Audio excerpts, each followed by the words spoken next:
Today's workshop, what is all about is assuming you're here because your dog is struggling in some shape or form on walks.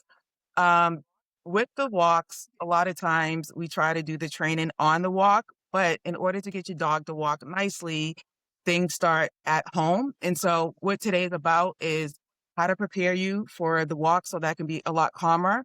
And a lot of things that I'm going to talk about is not training, is simple things that you may not think of that can help the walks go a little smoother. So before we get started, I wanted everyone to kind of go through, and if you could tell me your dog's age and breed and where you're struggling the most on walks, because then it helps me as I go through to know what you guys are dealing with. So whoever wants to go first. Bernie, did you unmute it? Sure. Can you hear me? Yes. Okay, good. Um, so my dog is about 3.5 years old. Okay. We got him about 2 months ago. Um, he is, from what we were told, a mix of a Chihuahua and a Feist. Never heard of that breed before, but um, inside the house and stuff, he's fine. Hmm. He's very affectionate and very personable and such. On walks, he like goes nuts. Trying to smell everything, he's pulling all over the place. Hmm. We have another dog, a lab that initially I was trying to walk the two of them together, and it was just too difficult. He's like weaving in and out, pulling all over the place. The lab walks fine and so forth, but he was getting stressed out by his other dog going all over the place. Yeah. So now I have to walk them separately, and him I can walk maybe a block or two because the pulling is driving us crazy. And he's only about a little over 20 pounds, but he pulls a lot. Absolutely. And so I'm pretty sure at this point, maybe walks are not as fun anymore and you would like it to be Yeah. calmer. And everything you're talking about is pretty common. One thing I try to like drill in to working with families is that you are not alone. Your struggle is most dog owners struggle. So it's just that, once you hear some tips and get a little bit of structure, things go a little bit smoother. So hopefully I can give you some tips today. So thank you. Okay. All right. Carol or Irene? Thanks.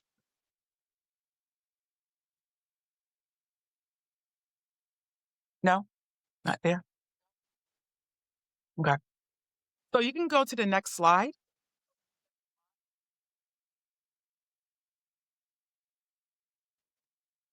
Okay. So as I mentioned, everything starts at home.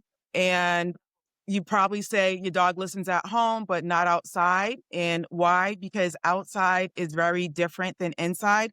What I always say is inside, even though you may think is noisy, is not as noisy as outside. So when you go outside, you have to compete with the squirrels, the smells, the bugs, everything else. So ideally, what you're doing inside the home doesn't work outside. So what we have to do is change the structure in which you do with your dog outside. But before we have to start in the home because let me move up.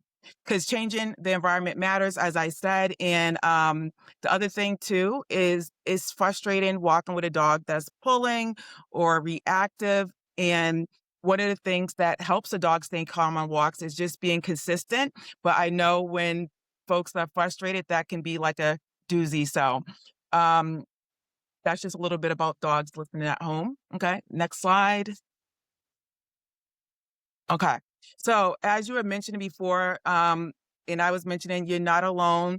Common walking challenges, the pulling on a leash, the excessive barking, ignoring commands, especially ignoring commands. And we'll get into what to do about that a little bit later. But like I said, just know those are very common. Okay. Next slide. Okay. Again, training takes time.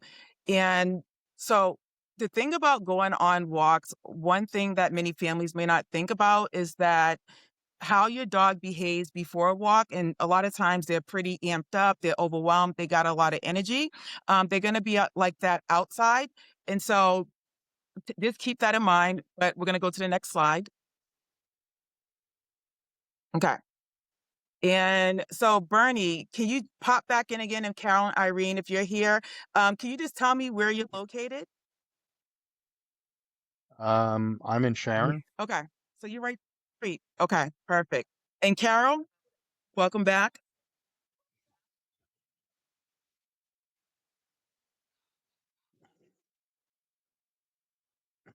Carol.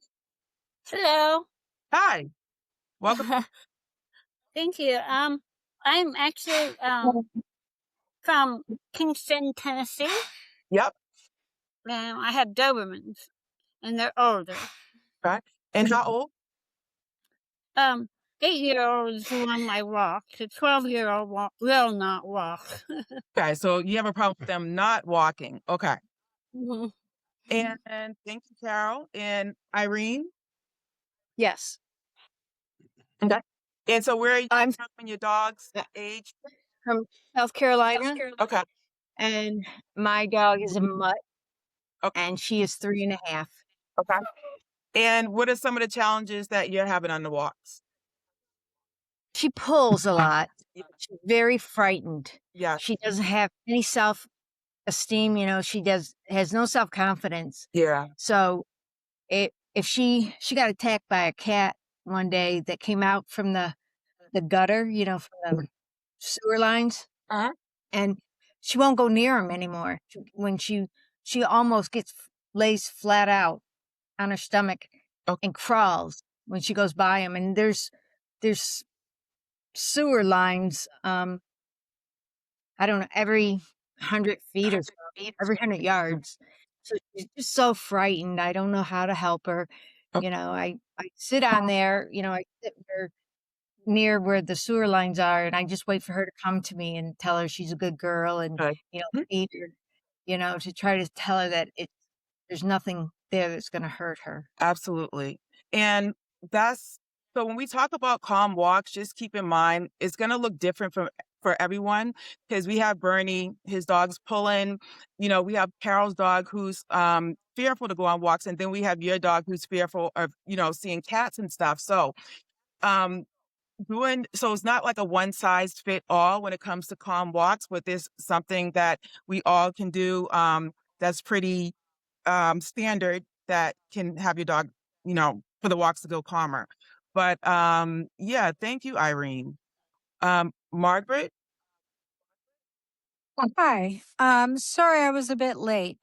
I have a 9-month-old, just turned 9 months today. She's a golden retriever puppy, Okay. and she's actually pretty good. She does sit, come, stay pretty reliably. Where I run into trouble is I'm small and I'm old, and she and I let her run off leash in the dog run, Okay. which she absolutely loves and enjoys. And as we're getting towards the dog run, she pulls. Okay. So what I do is I just stop. As soon as I feel the leash get taut, I just stop. Okay. And then she looks at me and realizes what she's done. And then we move forward. On the way back from the dog run, she's perfect. Oh, yeah. It's getting to the dog run without her pulling at the end. That is my problem. Absolutely. And that's so common for them to want to pull harder when they're like right so close to where they want to go. Especially dog parks, or even if you're walking them in a neighborhood and they see one of their friends' houses, you'll see that they pull more. So all those are pretty common things that people struggle with as well. So thank you, Margaret. Okay. All right. Next slide. Okay. So we talked about the pulling, the barking, ignoring things outside. Okay. So next slide. Okay. So I always say it's not disobedience, it's understanding your dog can feel overstimulated. You want to, the barking, the pulling, and the hiding can be different for each dog. They may be barking for different reasons, pulling for different reasons, as we all saw. We're hearing each other's stories. But one of the things that we can do, I always say control the controllable. So managing the environment is going to be key to create calm before the walk. So again, that's what we're talking about today, is how to create the calm before the walk. Okay, next slide. Okay. Um, So just know, environment, as I said, matters. And before you even go outside, I always say, where are you going? Are you going to a trail? Are you going somewhere that's really busy? Because that's going to affect how your dog walks. So sights can be distracting, sounds can be distracting. And again, like I said, smells can be very overwhelming as well. Okay, next slide. Okay. Again, I'll drill this in. Preparation is key. So setting the right energy. I always say your mood affects your dog's mood. And this speaks to families that struggle. They're fearful to take their dog on a walk because maybe their dog got into an incident before. So now when they go on a walk, they're like nervous, but believe it or not, that goes right down a leash and your dog can feel that too.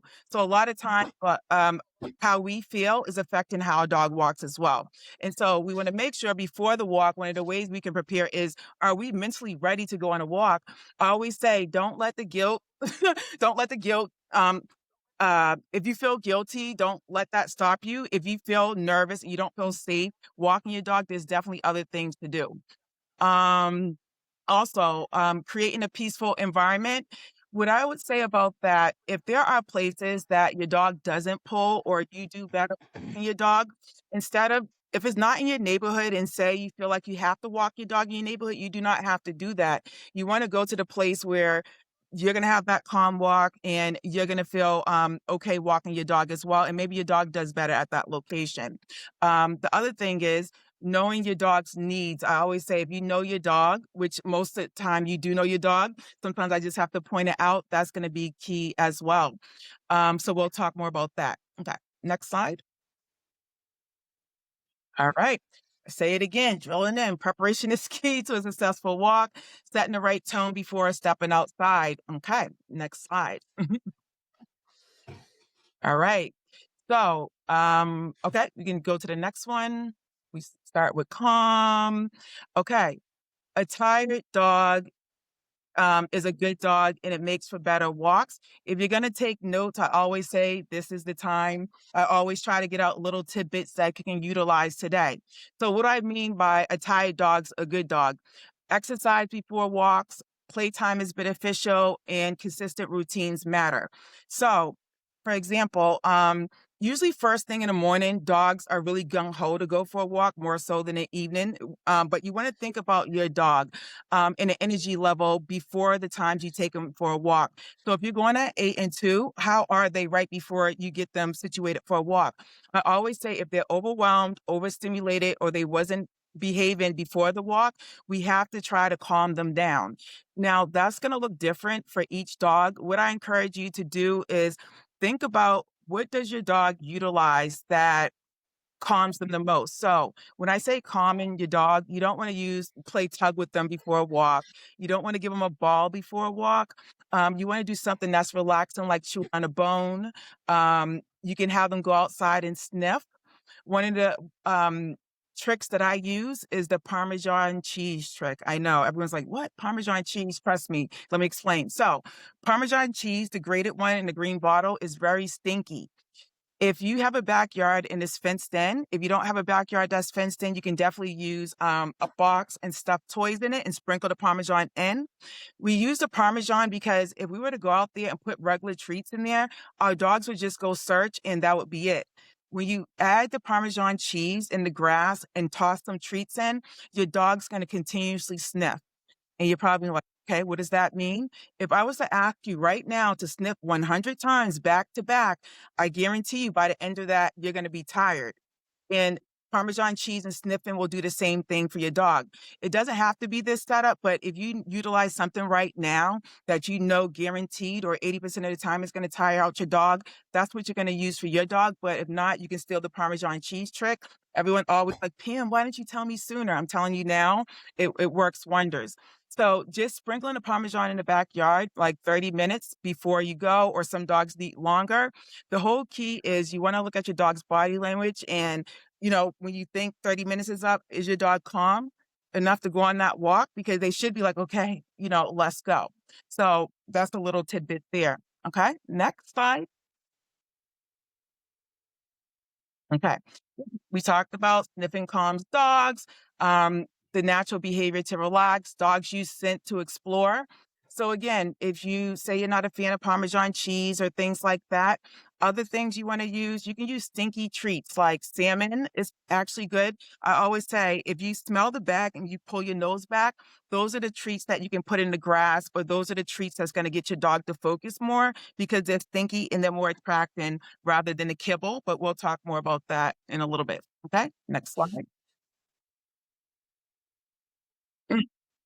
So we talked, so like I said, fetch, you can do fetch, is not going to get them riled up, but if you know it's going to get your dog riled up, we're not going to do that. If you don't want to do walks, you can definitely do play dates. Another good item are puzzle toys. I love, write this down, a popsicle.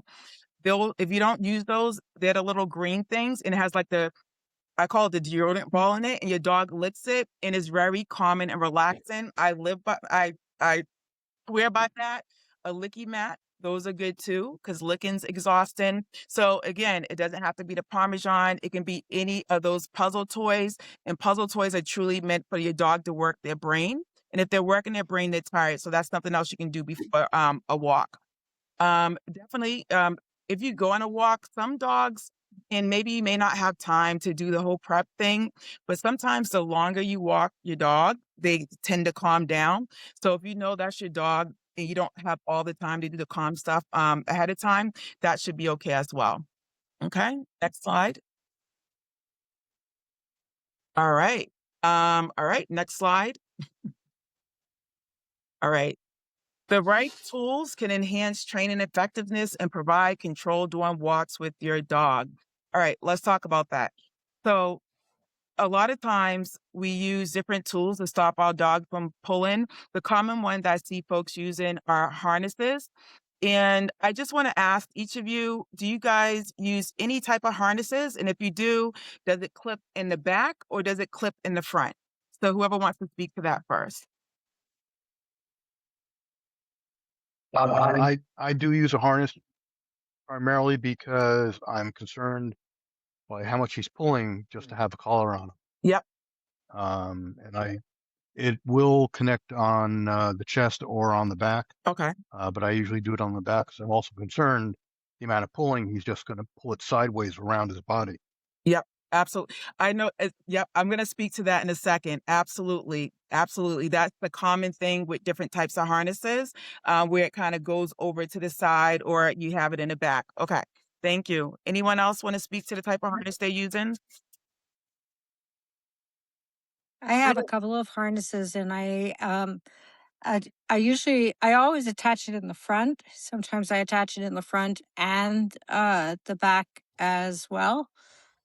And what I found works the best for her is I keep the leash loose, Yep, and then if she pulls, I just stop. absolutely. Yep, yep, absolutely. Yes, that's definitely one of the techniques that I call the easy ones, especially if you forget treats and stuff. Like once you stop on the walk and then you don't allow them to go, they just learn that they get a lot further. They don't pull. And with that technique, sometimes it could be a little frustrating. Not everyone could do it. So I'm glad that method works for you, because that's one of the ones I like as well. So thank you. Um, Anyone else want to speak to the type of harness they use? Not okay. Okay.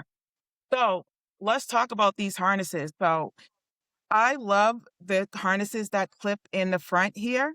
And you may say like, oh, well, my dog is still pulling. Different type of brands of harnesses matter. And what I find is that the harnesses that clip both in the back and the front that are mesh, those are not as effective. So when you have your harness clipped in the front right here, it shouldn't go all the way over here by any means. It should always stay in the chest area. If it goes all the way over here, it's not really working. Now, if you have it clipped in the back, what it does is it doesn't reduce any type of pulling because your dog's like, what is this? Get like, it's irritating for them. So it just increases the pulling. The brand I like, if any of you guys ever seen it, is the Easy Walk brand. It doesn't have any pattern. It's just one strip and it clips in the chest area here. And those are pretty effective. And like I tell folks, it doesn't teach a dog to walk nicely, but it's a good management tool in a happy medium so that your walks can, feel a lot calmer and while you work with your dog on actually loose leash walking and things like that. Have anyone ever used the Easy Walk, a pet safe harness that I'm talking about? Or does anyone want to speak to that? No? Yeah, I have. But you have? So what was your experience, Irene, with it? Not me. I didn't. I don't use a harness at all. Somebody else said that. Oh, I said that. It's Margaret speaking. sorry. What did you say, Margaret? I'm sorry. I said I have used it. Okay. And what has your experience been like? Um, it was okay. Um, all the harnesses that clip in the front, from my point of view, have been effective in redirecting the attention of the dog to the side rather than the front. And anything I've done that actually pulls the dog back makes the dog pull more forward. Absolutely. You got it. Absolutely. And so that's it. So as we're talking about prepping them for a walk so it can be calmer, we want to think about, do we need to switch up our harnesses and get something different? If you do have that type of harness that's going over here, I recommend the Easy Walk or the Pet Safe brand. And I always tell folks, if you order online, I recommend going into the store. They do not mind if you open the box and try it on there because it doesn't rip the packaging. And it's easier than, kind of going back and forth, but definitely would I recommend those. All right. Next slide. All right. So we talked about tools, quality tools, enhanced training. So we're talking about harnesses and things like that, but let's talk about leashes. My favorite leash to use is a 6-foot leash or a 4-foot leash or a long line. And I'll tell you why. So most people are using just a standard 6-foot leash like you see in the picture here, but there is a standard 6-foot leash that has a loop next to the clip part and is one that has like just a simple handle. So ideally when you hold a leash, you're supposed to hold it with 2 hands so you can better direct your dog. And if you have a dog that's maybe pulling a lot or reactive, holding the leash by one handle, it doesn't really do anything. So that's why I like the 6-foot with a double handle on it. In my perfect world, everyone would use a long line. Dogs will pull for different reasons. Most dogs will pull because they're trying to see something or do something. If you give them more line to walk, you will notice it's like night and day, and they do not pull as much just by giving them more room on the leash and things like that. I do know that depending on the neighborhood you live in, you may not be able to do that. They do have like 15-foot ones or 10-foot ones, but it's something that you can try out, especially if you're in the woods a lot or if you're in an area where you can, utilize that because you can always like make it smaller to a 6-foot, but definitely a longer line reduces the pulling as well. All right, next slide. Okay, so we talked about the back clip that increases pulling, less control. Yeah, these little Jimmy Jams right here, don't like. These is like the ones you have to step into. Those are like yeah, okay, so let's go on, next slide. I won't go on a tangent. Okay. Even though we talked about the front clip, how it reduces pulling, but while the photos here of the retractable, if you are using a retractable leash, you want to switch it to a standard leash because if you're using a retractable leash, your dog doesn't understand when to pull and when not to pull because it just allows them to yo-yo. I will use a retractable leash if I'm on a trail. Again, you don't want to use a long line, use the retractable, but if you're talking about dog pulling, I would just use a standard leash. Okay. Next slide. Mhm. All right, we talked about the gear. Next slide. Okay. Again, we talked about this earlier. Motivating your dog with high value rewards makes training more effective and enjoyable. So what I mean is usually when you go out on a walk, I would want you to bring treats with you because we do work a lot with getting our dog to focus on us because if our dog's looking back and focusing on us, that means they're staying near. But a lot of times we're bringing out the wrong things. Um, when you go outside, you want to think about to kind of determine which you need to bring out to with your dog to get them to focus most. You want to think about what is it that your dog eats, plays with, or does that gets their attention 80 or 90% of the time. So, for instance, my dog, he loves brisket treats. And so I'll bring that out opposed to bringing out just simple kibble because I know that she's not going to listen when I go outside. So I was like, I have to have these brisket treats. Some dogs like chicken, hot dogs, peanut butter. So again, it's going to be different for different dogs. A lot of times we go in the store and just buy random treats. If you absolutely do not know, again, it goes back to those stinky treats. Salmon, you can't lose. Your dog's going to be like, oh my God. And they're not going to want to leave your side.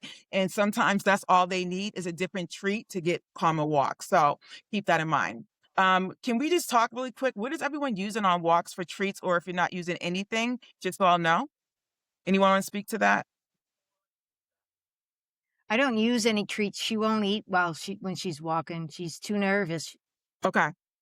So if she's too nervous when she's walking, you could always do head rubs. Like I said, it's going to be different. There's some dogs who aren't food motivated. I remember I was training one dog and he loved tennis balls.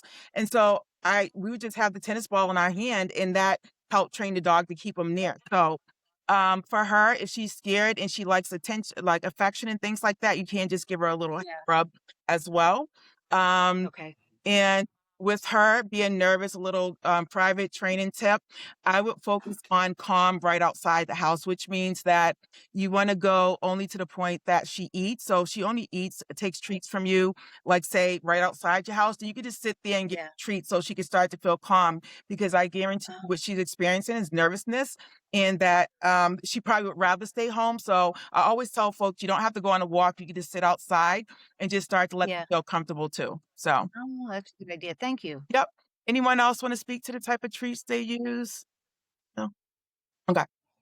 My dog actually responds the most to the pro Purina healthy things like for joints and for vitamins and stuff like that. So what I do is when I walk her in my right hand, I hold it in my left hand.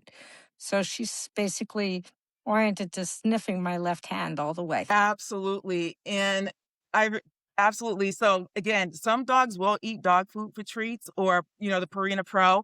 I had one dog I was working with that was using the pill pockets that they love. One dog loved peppers. So it's going to be different for each dog.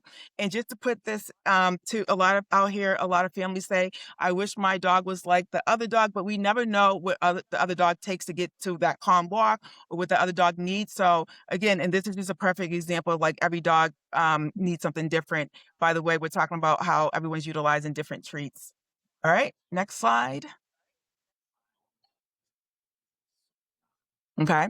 We talked about the kibble is low value. In my perfect world, you want to use kibble. It's not that you can't use kibble or the training that you see in the store. You want to use those things inside for things that they already know how to do, like sit or if they know leave it.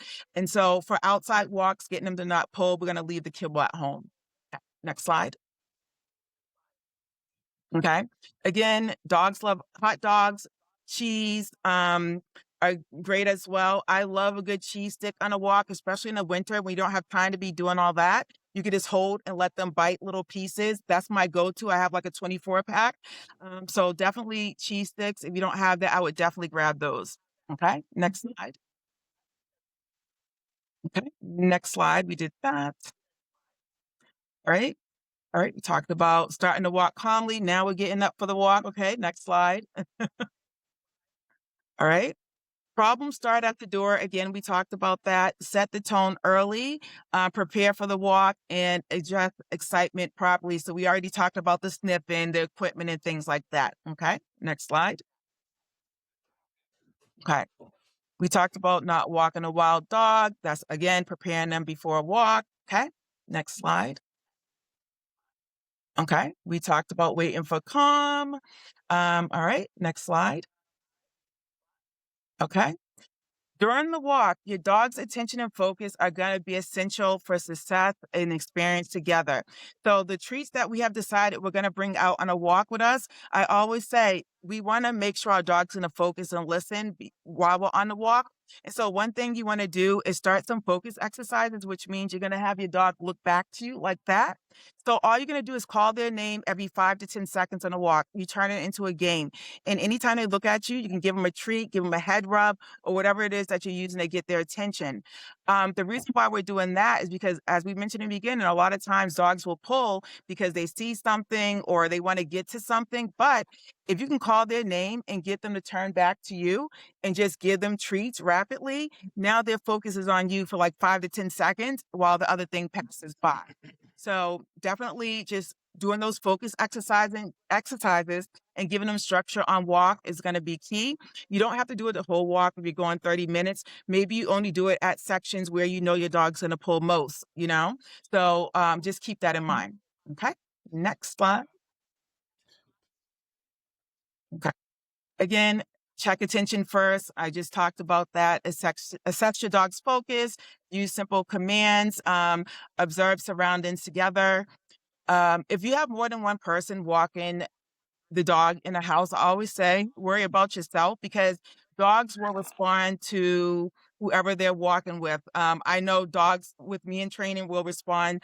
My dog responds differently to me than another person walking them. So if your dog pulls with you but not with someone else, we're not going to worry about that. We're just going to worry about you because you want the calm walk. Okay. Next slide. And we'll be winding down a little bit. We talked about rewards. Positive reinforcement does work best. Okay. Next slide. Okay. Use what works. As I said before, you know your dog and you can experiment with different things and just know if you've been using the same rewards or doing the same thing, using the same rewards and your dog used to like cheese, but now they don't, you want to try rotating it. And that too will get your dog to focus more and stay closer. Okay. Next. All right. Again, timing is everything. If you know that your dog only pulls at certain areas on the walk, you're not going to wait to call their name to get them focused. We get around the corner to Fido's house. We're going to start to do it maybe 30 seconds ahead of time. So once they're in that pull state, sometimes it can be hard getting them back. So you always want to address them while they're calm. That's all. All right. Now we're back home. So a lot of times after the walk, what do? We put the leash down and some dogs, they keep on going wild again. Other dogs, they get into trouble. Some dogs are tired, but part of a calm walk doesn't end once you walk once you're at the door. Once you're inside the house, you want to give your dog something to do. Ideally, you want to teach them to calm down. So whether you give them a popsicle, a licky mat, or you're just sitting with them and letting them relax or giving them a collagen bone to chew on. But ideally, you want them to relax after a walk. So you want to start teaching them calmness after a walk, calmness before the walk. And again, that's something you can do before the walk too. Maybe the same thing that you give them at the end, you give them at the beginning. So that's just a little tidbit. Okay. Next slide. Okay. We talked about the structure. Okay. Next slide. Okay. So this is just, I'm getting tongue tied. This is just the beginning. Training is a journey. You have to celebrate the small victories and consistency is going to be key over everything. A lot of times I find working with families is not that, we want a quick fix is that in that moment, we're so stressed out, we're so overwhelmed that we do want a quick fix. So one of the things I work on one of the things I implement when I work with families is when I go for a consultation or I'm talking with them is I give them tools immediately that can help reduce the behavior because I always say, if you're not well, your dog's not going to be well.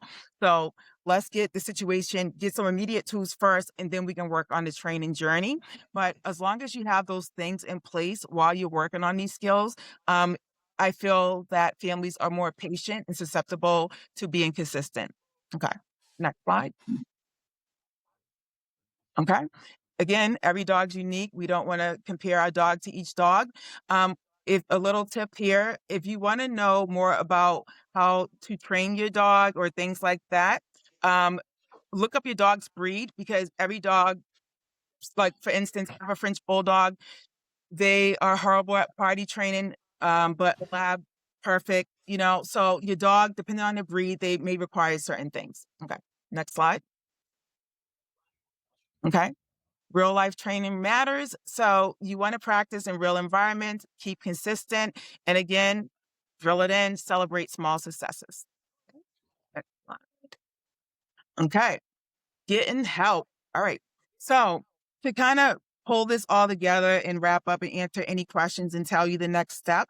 So again, today was all about preparing your dog for calm walks. And again, we want to utilize whatever calms our dog most. So again, you can utilize. I just got one right now. Oh, what happened? Sorry. Oh, hello. What happened? Oh, okay. So you want to utilize whatever calms your dog on a walk. So look at it in 3 phases. Before the walk, you want your dog to be calm as possible. You do not leave the house until your dog's calm. It's okay if you schedule a walk for a little bit later. I prefer you do that until your dog is calm. During the walk, you're going to get some gains in, some structure. If you have kids, they love doing giving a dog a treat while you're walking. So you're just going to have them check in with you and things like that, because that's going to keep them closer. And we're going to remember front clip harness, the type of treats and rewards you use matter. And then once you're home, you want to create, that calm environment. So those are the things you want to implement into all your walks, your next walk. Does anyone have any questions they would like to ask, or any thoughts, or things of such? Feedback? No? Okay. Pam, Yeah. if I change the connection from the back of the dog to the front of the dog, is there anything different I have to do with how I'm walking them, whatever, because the amount of pulling they're doing or anything like that? Yes. So, I should have brought my leash up. Okay. So the thing is, a lot of folks don't like the front because their dog's paw gets caught under it. You just want to make sure that you're holding a leash with 2 hands, or at least high enough so that it doesn't get caught under your dog's leg. That's it. Mm-hmm. And Okay. again, if you have the type of harness that's mesh and the harness is going over here, you want to switch to the type of harness you're using to ensure that it's in the middle. If you try to tighten it up, the one that you have now that's mesh and it's still going over to the one side, you want to utilize a different one. Does that answer your question? Okay. Yeah. Okay. Mm-hmm. Well, thank everyone for joining this evening. I hope you guys gained some good tips to walking your dogs so that it's calmer. Again, always on Instagram. If you want to reach out and you need help, I provide virtual training as well as in person as well, and I'm always willing to come out and help. So Thank you very much. all right. Good night.